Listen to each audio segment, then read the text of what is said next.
আপনার পাশে হয়তো এমন কেউ আছে যাকে আপনি অনেক ভালোবাসেন। মনে করেন সে আপনার অনেক ভালো বন্ধু। মনে করেন তার সাথে আপনার অনেক ভালো সম্পর্ক, মধুর সম্পর্ক। কিন্তু অ্যাকচুয়ালি সে আপনাকে হিংসা করে, আপনার প্রতি সে জেলাস।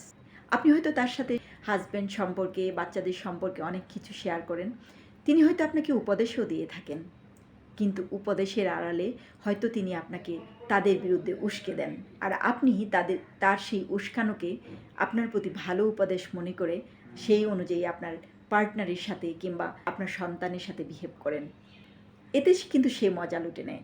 একদিকে যেমন সে এতে মজা লুটে, অন্যদিকে চারপাশের লোকজন কিংবা আপনার পরিবার, আপনার শ্বশুরবাড়ির পরিবার তাদের সাথে সে কথা লাগায় যে আপনি আপনার হাজব্যান্ডের সাথে খুব খারাপ আছেন, সঠিক প্যারেন্টিংয়ে আপনি ব্যর্থ হচ্ছেন, এবং উনি ওনার হাজব্যান্ডের সাথে খুব ভালো আছেন এবং উনি সফলভাবে ওনার প্যারেন্টিংয়ের কাজটা কমপ্লিট করছেন। আপনি আপনার সংসার, আপনার হাজব্যান্ড, বাচ্চাদের সম্পর্কে শেয়ার করার আগে তাকে ভালোভাবে চিনতে হবে।